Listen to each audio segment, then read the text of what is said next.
Nous sommes de retour sur le plateau de TV Finance en cette édition du 2 juillet 2025. Je suis ravi de vous retrouver pour votre émission quotidienne qui s'attache à comprendre l'actualité pour en modéliser éventuellement son impact sur les marchés financiers et vous offrir des solutions d'investissement ou de trading. Et c'est tout le sens de cette rubrique Les Market Movers de Daniel Cohen-Delara. Bonjour Daniel.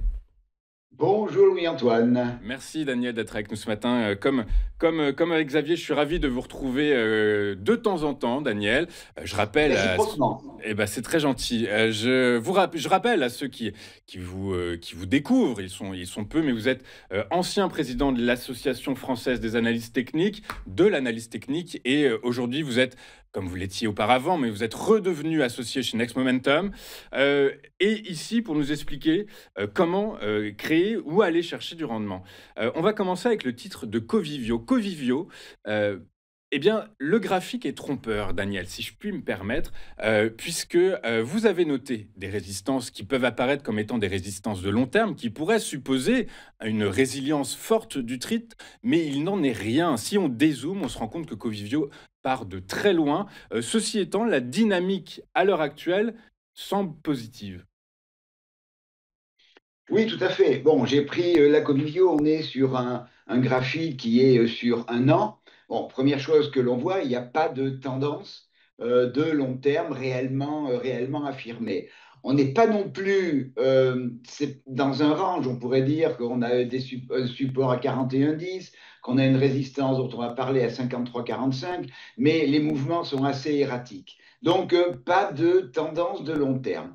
Néanmoins, comme beaucoup d'actifs, le Covivio est venu tester justement cet ancien support qui date d'un an sur 41,10 le 7 avril, comme beaucoup d'actifs, hein, il a touché son plus bas le 7 avril, et depuis, eh bien, on est dans une tendance qui est devenue haussière.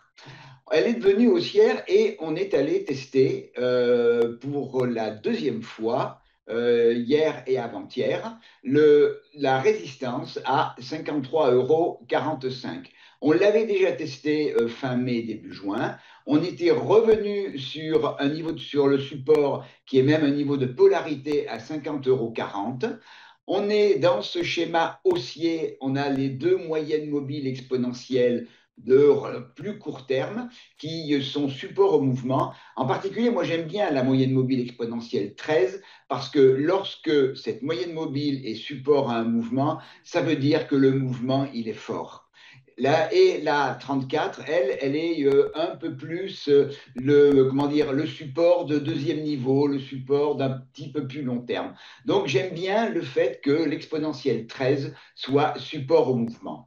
Alors, donc maintenant, tout va se jouer sur le test de ce niveau de résistance à 53,45 €. On l'a testé lundi, on l'a testé mardi. Je regarde sur mon autre écran, on est à 53,40 aujourd'hui, donc on est vraiment posé sur ce niveau. Donc tout va se jouer sur la capacité du camp acheteur à franchir cette résistance. Si c'est le cas en clôture, et vous savez, comme d'habitude, ce que j'appelle vraiment un franchissement, c'est lorsque l'on a non seulement une clôture au-dessus de la résistance, mais que l'on a une bougie verte de taille tout à fait significative avec une mèche haute faible qui montre que les acheteurs ont vraiment la main sur le marché de l'actif. Si c'est le cas, eh bien, mes objectifs sont d'anciennes résistances qui ont 3-4 ans à 54,95 €,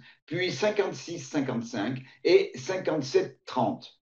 Si on échoue sur ce niveau de 53,45, eh bien, on reviendrait possiblement sur le niveau de polarité dont j'ai parlé il y a quelques instants à 50,40 €.